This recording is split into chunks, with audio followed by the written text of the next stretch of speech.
La mer Méditerranée rugissait comme un fauve enragé ce soir-là, lorsque Lucien Moreau, le cœur battant à rompre, fixa l'amiral Bertrand droit dans les yeux, ses mains tremblantes agrippant le col de sa veste bleu nuit. « Mon amiral, ces marques sur ma peau ne sont pas nées d'une bataille navale, mais d'une guerre plus intime, celle que j'ai menée seule contre l'ombre de qui je suis vraiment. » Dans le silence pesant de la cabine du destroyer l'Intrépide, ancré au large de Toulon, l'air salin se chargea d'une vérité qui allait fissurer les remparts d'une vie entière de silence imposé.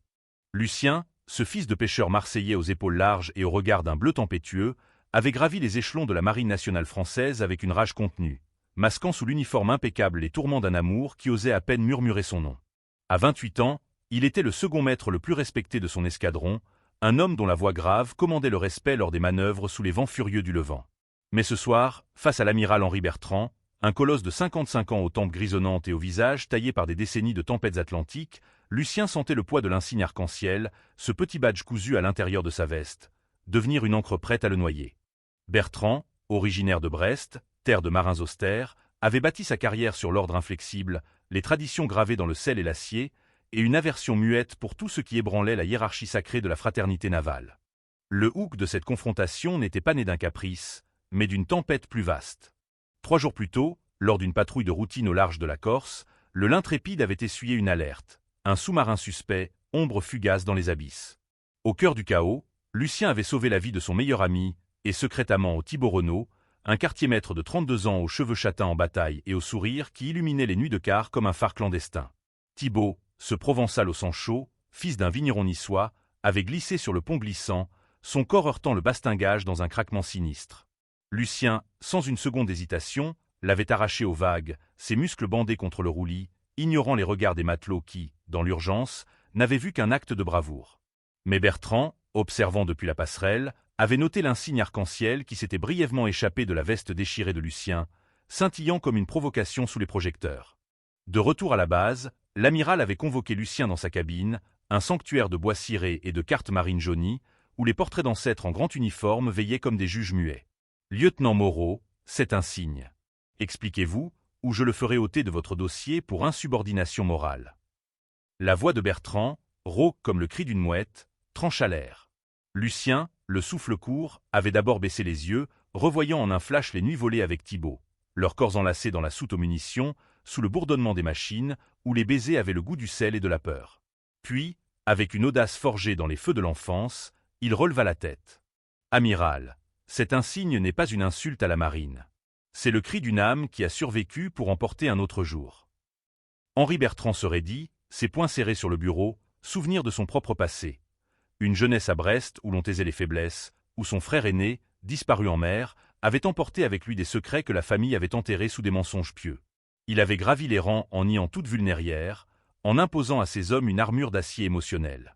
Pourtant, face à Lucien, il sentit une fissure. Ce jeune homme, avec sa mâchoire carrée et ses cicatrices invisibles, lui rappelait vaguement son neveu, un adolescent parisien au murmure trop doux, chassé de la maison familiale pour des déviances, qu'on ne nommait pas Montrez-moi, alors.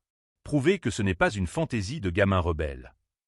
C'est ainsi que Lucien, d'un geste lent comme une confession, souleva sa veste. La lumière crue de la lampe à huile dansa sur sa peau, révélant un réseau de cicatrices irrégulières, des marques de coups de ceinture, anciennes et pâles, zébrant son torse du nombril à la clavicule, des brûlures circulaires, vestiges d'une cigarette pressée par un père enragé, et, plus bas, près de la hanche, une entaille irrégulière, souvenir d'une nuit où des camarades de lycée, ivres de bière et de haine, l'avaient traîné dans une ruelle marseillaise. À 16 ans, amiral, j'ai aimé un garçon. Un été sur la plage du Prado, sous les pins parasols. Mon père l'a su. Il m'a battu jusqu'à ce que je jure de l'oublier. Mais ces marques, elles m'ont appris à me taire, à naviguer en eau trouble.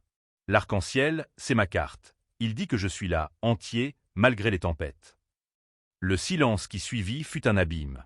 Bertrand, les yeux rivés sur ces preuves gravées dans la chair, sentit un nœud se défaire en lui, non pas de pitié, mais d'une reconnaissance brutale. Lui qui avait perdu son frère dans un naufrage en 1978, un homme aux rumeurs chuchotées de « tendresse interdite » lors de ses permissions à Toulon, avait fermé son cœur à ses échos. « Votre père. Un marin lui aussi » murmura-t-il, la voix brisée pour la première fois en 30 ans de commandement. Lucien hocha la tête, les larmes contenues brillant comme des éclats de quartz. Pêcheur, comme le mien l'était avant de sombrer dans la bouteille. Il disait que la mer ne pardonne pas les faibles. Mais j'ai appris qu'elle porte aussi les cœurs brisés. Dehors, le vent se leva, faisant gémir les haubans du l'intrépide comme un cœur funèbre. Thibaut, ignorant tout de cette confrontation, arpentait le pont, son propre secret. Un tatouage discret d'un cœur transpercé d'une encre, caché sous sa manche, le rongeant comme une écharde. Il avait rencontré Lucien 2 ans plus tôt, lors d'une affectation à Brest. Une soirée arrosée au bar des Marins, où leurs regards s'étaient croisés au-dessus de verres de pastis. Thibaut, orphelin de la guerre d'Algérie par son grand-père, avait fui les vignes familiales pour la mer, cherchant dans les vagues une liberté que la terre refusait. Leur première nuit avait été un ouragan. Dans une chambre d'hôte surplombant la rade, ils s'étaient découverts avec une urgence fiévreuse, les corps se heurtant comme des vagues en furie, murmurant des promesses que l'aube menaçait d'engloutir. Mais l'amour, dans l'enclave close de la marine, était une mine flottante. Les règlements, hérités d'une ère où l'homosexualité était un motif de radiation discrète, planaient comme des ombres. Thibaut et Lucien s'étaient juré le silence, communiquant par des regards volés lors des appels, par des touches fugaces dans les coursives sombres. Pourtant, la nuit de l'alerte sous-marine, quand Lucien l'avait sauvé, Thibaut avait vu dans ses yeux non seulement de l'amour, mais une terreur viscérale, celle d'être démasqué, d'entraîner l'autre dans l'abîme. Tandis que Lucien refermait sa veste, l'amiral se leva, son ombre immense couvrant la carte de la Méditerranée punaisée au mur. « Moreau, vous avez risqué votre vie pour Renaud. Pas pour un subordonné, mais pour lui. » Les mots sortirent comme un aveu arraché. Lucien tressaillit, mais soutint le regard. « Oui, amiral. Parce que dans cette mer impitoyable, l'amour est la seule bouée qui ne coule pas. » Bertrand marcha jusqu'à la vitre embuée, contemplant les lumières de Toulon clignotant comme des étoiles noyées. Pour la première fois, il revit son frère, ce lieutenant aux lèvres charnues, surpris un soir avec un autre officier dans les dunes de Quiberon, renvoyé avec ignominie, mort peu après dans un accident de bateau qu'on avait qualifié de suicide. J'ai fermé les yeux, gamin. Sur lui, sur tant d'autres. Mais vous me forcez à les rouvrir. Cette nuit-là, l'amiral ne dormit pas.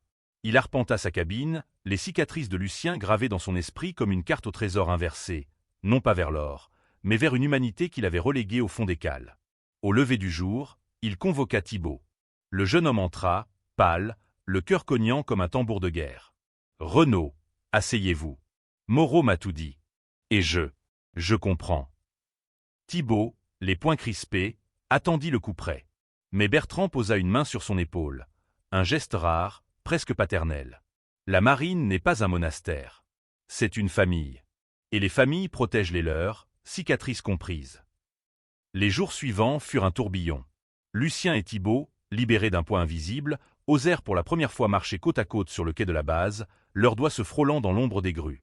Mais la mer, capricieuse, ne rend pas les faveurs si facilement. Une mission urgente les emporta, escorte d'un convoi humanitaire vers les côtes libyennes, où les tensions montaient comme une marée noire. Au milieu de la nuit, une attaque de pirates, des speedboats surgis des ténèbres, transforma le l'intrépide en champ de bataille. Les coups de feu crépitaient, les explosions illuminaient l'horizon. Lucien, à la mitrailleuse, couvrait Thibaut qui réparait une brèche dans la coque. Une balle siffla, effleurant l'épaule de Thibaut, le sang jaillissant comme une fontaine écarlate. Dans le chaos, Lucien hurla son nom, rampant vers lui sous le déluge de plomb. « Tiens bon, mon amour. Pas maintenant. » Les matelots, témoins de ce cri primal, échangèrent des regards, non de jugement, mais de solidarité forgée dans le feu. Bertrand, depuis la passerelle, ordonna le contre-feu, mais son esprit était avec eux. Ces deux hommes, unis par plus que le devoir, incarnaient désormais la marine qu'ils rêvaient de léguer, inclusive, résiliente. Les pirates fuirent, repoussés par les obus, mais Thibaut gisait pâle, son pouls filant comme un fil de soie. À l'infirmerie de fortune, sous les néons vacillants, Lucien veilla, tenant la main de Thibaut comme un serment. « Rappelle-toi notre première permission à Nice, quand on a dansé sous la pluie sur la promenade des Anglais, indifférent au regard. » Thibaut, les yeux mi-clos, sourit faiblement. « Et toi, avec ton insigne caché, tu disais que l'arc-en-ciel nous guiderait. » L'amiral entra alors, un médecin sur les talons. « Il vivra, Moreau. Et vous deux. Vous vivrez librement. J'ai rédigé le rapport moi-même. Bravoure exemplaire, lien fraternel. Mais nous savons la vérité, et elle reste entre nous, jusqu'à ce que le monde soit prêt. » La convalescence de Thibaut s'étira sur des semaines, rythmée par les visites de Lucien et les promenades au soleil couchant de la rade de Toulon. Bertrand, transformé, initia discrètement des discussions aux messes des officiers. Des histoires anonymes de marins aux amours cachés, des témoignages glanés dans les archives poussiéreuses de la marine. Nous avons perdu trop de bons hommes à cause du silence, confia-t-il un soir à Lucien, lors d'une bouteille de Chablis volée aux réserves. Mon frère en était un. Votre insigne, c'est son fantôme qui le porte aujourd'hui. Le climax survint lors de la revue annuelle à Paris, au cœur de l'hôtel des Invalides. Devant une assemblée de hauts gradés, Bertrand, d'une voix ferme, présenta Lucien et Thibaut pour la médaille de la Marine. Mais au milieu du discours, il dévia. Ces hommes ne se battent pas seulement contre l'ennemi extérieur. Ils luttent pour l'âme de notre institution. Regardez leurs cicatrices, visibles ou non, et rappelez-vous que la force véritable naît de l'authenticité. Dans la salle, un murmure s'éleva, puis un applaudissement timide, puis tonitruant. Lucien, le cœur gonflé, toucha discrètement l'insigne sous sa veste. L'arc-en-ciel n'était plus une ombre, mais une lumière. De retour sur le l'Intrépide, sous un ciel étoilé sans nuages, Lucien et Thibaut s'embrassèrent enfin ouvertement sur le gaillard d'avant, les vagues applaudissant leur union. L'amiral, depuis sa cabine, les observa en souriant, une larme solitaire traçant son chemin sur sa joue burinée. La mer, cette grande égalisatrice, avait lavé les préjugés. Les cicatrices, révélées, avaient tissé un pont vers l'empathie. Et dans ce monde de vents contraires, leur amour, quitté par le sel et le sang, devint le phare d'une marine renaissante, où chaque insigne arc-en-ciel chuchotait « Nous sommes là, et nous naviguons ensemble ». Les souvenirs affluaient en Lucien comme une houle inexorable, remontant à cette enfance marseillaise où le soleil cognait dur sur les toits de tuiles rouges et où le vieux port bruissait d'accents chantant masquant des drames domestiques. À 10 ans, il courait déjà pieds nus sur les quais, aidant son père, Marcel Moreau, à décharger les filets gorgés de rouget et de dorade, l'air empli d'iode et de promesses. Marcel, un colosse au visage buriné par les embruns, racontait des histoires de tempête où la mer avale les imprudents, forgeant en Lucien un respect viscéral pour la discipline. Mais c'était sa mère, Élise, une immigrée italienne aux yeux verts comme la mer en colère, qui lui apprit les premiers murmures d'un monde plus nuancé. Dans la cuisine exiguë, elle chantait des airs de Naples, et quand Lucien, curieux, posait des questions sur les garçons qui aiment les garçons qu'il avait vus dans un vieux film à la télé, elle répondait d'un sourire complice. « L'amour, mon fils, est comme la Méditerranée, vaste, salé, et il noie ceux qui le jugent. » Pourtant, à 16 ans, cet amour devint un raz-de-marée. C'était l'été 2009, la canicule collait les chemises au dos, et Lucien, grand pour son âge, aux muscles naissants d'adolescent, rencontra Antoine sur la plage du Prado. Antoine, un garçon de 17 ans aux boucles brunes et au rire contagieux, venait de Lyon pour les vacances, fils d'un professeur d'histoire. Leurs regards s'accrochèrent lors d'une partie de beach-volley, et bientôt, sous les pins, ils partagèrent des cigarettes volées et des baisers maladroits, le sable chaud sous leur corps. « Tu es mon secret le plus beau », murmura Antoine un soir, sa main traçant des cercles sur la poitrine de Lucien. Mais les secrets, à Marseille, voyagent plus vite que le Mistral. Marcel le surprit un après-midi, rentrant tôt d'une sortie avortée par la tempête. La porte claqua comme un coup de tonnerre. Lucien, torse nu dans le salon, sentit le monde s'effondrer quand son père le traîna par le col jusqu'à la cour arrière, sous le regard impuissant d'Élise. « Espèce de dégoûtant. La mère t'apprendra l'honneur. » Les couplures, ceinture de cuir usée par les cordages, poing serré comme un nœud marin. Lucien hurla, le sang coulant, jurant sur la Bible familiale qu'il changerait, qu'il épouserait une fille, qu'il serait normal. Antoine disparut le lendemain, renvoyé à Lyon par ses parents, laissant à Lucien un bracelet de cuir tressé, premier symbole d'un arc-en-ciel brisé. Élise pansa les plaies en silence, ses larmes salées se mêlant au mercurochrome. « Ton père a peur, Lucien. Peur de ce qu'il ne comprend pas, peur que la mère t'emporte comme elle a pris son frère. » Mais les cicatrices restèrent, physiques et invisibles, un rappel gravé que l'amour était un luxe pour les terriens. À 18 ans, Lucien s'engagea dans la marine, fuyant Marseille pour Brest, où les vents glacés de l'Atlantique promettaient un oubli froid. Les entraînements rigoureux, marches forcées sous la pluie, simulation de naufrage, devinrent son exutoire, taillant son corps en une machine de guerre. Pourtant, dans les douches collectives, il détournait les yeux, hanté par la peur que son regard ne trahisse. C'est à Brest que l'insigne arc-en-ciel entra dans sa vie. Un cadeau anonyme glissé dans son casier lors d'une permission, accompagné d'une note « Porte-le pour ceux qui ne peuvent pas ». Lucien le cousit à l'intérieur de sa veste, un talisman contre les abysses. Des années passèrent, promotion méritée, mission en eau trouble au large de la Somalie, où il apprit que la fraternité navale pouvait être un bouclier ou une prison. Et puis, Thibaut arriva, comme une bouffée de Mistral chaud. La rencontre avec Thibaut fut un coup de foudre masqué en coïncidence, lors de cette soirée au bar des Marins de Brest, en septembre 2018. La brume océanique enveloppait les quais, et l'établissement, un entrant fumé aux murs tapissés de photos jaunies de sous-marins, vibrait au rythme d'un accordéon mélancolique. Lucien, alors 24 ans, sirotait son pastis seul au comptoir, digérant une lettre de sa mère. Élise était malade, un cancer qui rongeait ses poumons comme la rouille à navire. Il levait son verre à son frère absent, un fantôme imaginaire pour conjurer la solitude, quand Thibaut s'assit à côté, commandant une bière avec un accent niçois chantant qui trancha l'air comme un rayon de soleil. « Première permission ici ?» On dirait un Marseillais perdu dans le brouillard, lança Thibaut, ses yeux verts pétillants d'une malice espiègle. Lucien rit, un son rauque qu'il n'avait pas entendu depuis des lustres. « Et toi, un Provençal qui ose critiquer?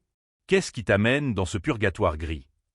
La conversation coula comme le pastis dilué, passant des blagues sur les officiers collet-montés aux confidences chuchotées. Thibaut avoua son enfance dans les vignes de Belley, où son grand-père, vétéran d'Algérie, l'avait élevé à la dure après la mort de ses parents dans un accident de voiture. Il me disait, la terre trahit, la mer ment, mais le devoir reste. Mais moi, je cherche autre chose, une vague qui ne ramène pas toujours au rivage. Ils sortirent tard, titubant dans la nuit pluvieuse, et finirent dans une ruelle près du port, où un baiser naquit sous l'abri d'un auvent rouillé. Les lèvres de Thibaut étaient chaudes, urgentes, et Lucien, pour la première fois depuis Antoine, se sentit vu non comme un marin, mais comme un homme au désir vif. Ils passèrent la nuit dans la chambre d'hôte de Thibaut, un grenier aux poutres apparentes surplombant la Penfelt, où leurs corps s'entrelacèrent avec une tendresse féroce. « Ne pars pas avant l'aube, » murmura Lucien, traçant du doigt le tatouage sur l'avant-bras de Thibaut, un cœur embroché d'une encre fraîche d'une rébellion juvénile. « L'aube nous sépare toujours, » répondit Thibaut, mais son étreinte disait le contraire. Le lendemain, affectés au même escadron sur le l'Intrépide, ils apprirent à naviguer leur amour en eau restreinte. Des notes glissées dans les rations, des quarts synchronisés pour un contact fugace dans les machines. Thibaut, avec son humour caustique, allégeait les nuits de veille. Lucien, sa force tranquille, protégeait des ragots naissants. Mais la peur rôdait, un sergent suspicieux, des rumeurs sur les deux inséparables. Lors d'une escale à Gibraltar, ils s'échappèrent pour une nuit à Cadix, dansant salsa dans un bar enfumé, leurs corps collés ignorant les regards curieux. Ici, en Espagne, on pourrait être libre, souffla Thibaut. Lucien secoua la tête, la liberté commence en nous, pas sur une carte. Leur lien se forgea dans l'adversité. Une tempête au large de l'Irlande, où Thibaut, malade de mal de mer, vomit tripes et boyaux, et Lucien le veilla, épongeant son front comme une mer. « Tu es mon port d'attache », confia Thibaut, faible. Ces moments tissaient une toile invisible, rendant l'insigne de Lucien plus lourd, un serment partagé. La vie clandestine à bord du l'Intrépide était un balai d'ombre et de silence, où chaque craquement des planches pouvait trahir un rendez-vous volé. Le destroyer, un géant d'acier de 140 mètres lancé en 2005, filait les mers comme un prédateur silencieux, ses entrailles grouillant de 150 ammales, un microcosme où les hiérarchies se rigidifiaient comme la glace arctique. Lucien et Thibaut, relégués au quart de nuit, transformaient la soute aux munitions en sanctuaire. Sous le ronron des générateurs, ils s'embrassaient avec l'urgence des condamnés, les caisses de cartouches comme témoins muets. « Si on nous prend, je dirais que c'est moi qui t'ai forcé », plaisantait Lucien, mais ses yeux trahissaient la terreur. Les tensions montaient lors des missions. En 2020, patrouille anti-piraterie au golfe d'Aden, où le stress transformait les murmures en soupçons. Un matelot, Pierre, un breton bourru, surprit une fois Thibaut ajustant la veste de Lucien un peu trop tendrement. « Faites gaffe, les tourtereaux », grognatait-il, mais le ton était ambigu, moquerie ou avertissement. Lucien, promu second maître, dut redoubler de vigilance, excellent aux manœuvres pour étouffer les ragots. Thibaut, plus impulsif, griffonnait des poèmes sur des tickets de ration. « Ton corps est ma boussole, tes cicatrices mes étoiles. » Ces mots, lus à la lueur d'une lampe torche, enflammaient leur nuit, mais aussi la peur d'une fouille. Un soir, après une simulation de sabotage, l'amiral Bertrand passa en revue l'équipage. Son regard s'attarda sur Lucien, notant sa posture rigide. « Moreau, vous portez le poids du monde sur ses épaules. Déchargez-vous. » Lucien, le cœur serré, songea à Élise, décédée l'hiver précédent, son dernier souffle un murmure, « Vis pour l'arc-en-ciel, mon fils. » Cette perte avait durci sa résolution, mais érodé sa patience. Avec Thibaut, ils planifièrent une permission commune à Paris, rêvant d'une nuit anonyme dans un cabaret LGBT du Marais. Là, main dans la main sous les néons arc-en-ciel, ils dansèrent comme des hommes libres, ignorant que le destin, jaloux, ourdissait l'alerte sous-marine qui tout changerait. L'attaque des pirates frappa comme un typhon imprévu, la nuit du 15 juin 2022, au large de la Libye. Le convoi humanitaire, 3 navires chargés de vivres pour les réfugiés, voguait paisiblement quand les radars bipèrent. 4 speedboats, silhouettes démoniaques filant à 50 nœuds, mitrailleuses crachant le feu. Sur le l'Intrépide, l'alarme hurla, plongeant l'équipage dans le chaos rougeoyant des veilleuses d'urgence. « À vos postes ! Feu à volonté. Beugla Bertrand depuis la passerelle, sa voix un roc dans la tourmente. Lucien, à la tourelle principale, arrosait les assaillants de rafales précises, son corps tendu comme un arc. Thibaut, en bas, scellait une brèche ouverte par un obus égaré, l'eau salée montant à ses chevilles. « Tiens bon, on les repousse !» cria Lucien dans l'intercom, mais un speedboat vira, son tireur visant la coque. La balle perfora l'épaule de Thibaut, le projetant contre les parois métalliques dans un jaillissement de sang. Lucien abandonna son poste, rampant dans les coursives enfumées, ignorant les cris « Moreau, revenez !»« Ordre !» Il trouva Thibaut affalé, pâle comme un spectre, la plaie suintant. « Non, pas toi !» gémit Lucien, déchirant sa chemise pour faire un garrot. Les explosions secouaient le navire, mais dans cet instant suspendu, seul comptait le pouls faible de son amant. Bertrand, alerté, envoya une équipe de secouristes, mais vit depuis les caméras le dévouement primal de Lucien. Les pirates, surpassés, battirent en retraite, laissant derrière eux un sillage de débris et de questions. À l'infirmerie, sous les soins frénétiques du médecin, Thibaut reprit conscience, serrant la main de Lucien. « Ton cri. Il m'a ramené. » Dehors, l'équipage, marqué par la bataille, échangea des regards solidaires. La bravoure de Lucien n'était plus anonyme. La convalescence de Thibaut s'étira dans l'air iodé de Toulon, où l'hôpital naval, niché entre collines et mer, devint un cocon fragile. Lucien veillait quotidiennement, apportant des oranges volées aux cuisines et des histoires chuchotées de leur futur imaginaire. Une maison à Cassis, avec vue sur les Calanques, où l'amour fleurirait sans uniforme. On adoptera un chien galeux, comme nous, riait Thibaut, sa voix encore faible, mais ses yeux brillants d'espoir. Bertrand, rongé par ses propres fantômes, visita souvent. Lors d'une après-midi pluvieuse, il confia à Lucien l'histoire de son frère, Étienne. Il aimait un officier, à Toulon en 75. On l'a muté, il s'est noyé par accident. J'ai haï la mer pour ça. Cette vulnérabilité, chez un homme de fer, fissura les barrières. Votre insigne, Moreau, c'est la rédemption que je n'ai pas su offrir. Ensemble, ils rédigèrent une note interne, appel à témoignage anonyme sur le harcèlement, semence d'un changement discret. Thibaut, rétabli, rejoignit le bord, mais leur amour, désormais connu de Bertrand, s'épanouit en gestes plus audacieux. Un bras autour des épaules en public, un baiser volé dans la chambre de l'amiral, avec sa bénédiction tacite. La revue à Paris, en octobre 2022, fut un théâtre de tensions latentes. Aux Invalides, sous les dorures impériales, les gradés en grand tenue formaient un mur de médailles. Bertrand, au pupitre, loua la bravoure de Lucien et Thibaut, mais pivota, l'héroïsme n'est pas que dans le combat. C'est dans l'authenticité face aux préjugés. Un silence, puis des applaudissements, pas unanimes, mais croissants. Un général murmura. Enfin, un pas. Lucien, médaille au cou, toucha son insigne. La vérité, révélée, libérait. Les ragots s'estompèrent, remplacés par des alliances. Pierre, le Breton, confia son propre frère gay, d'autres portèrent l'arc-en-ciel en secret.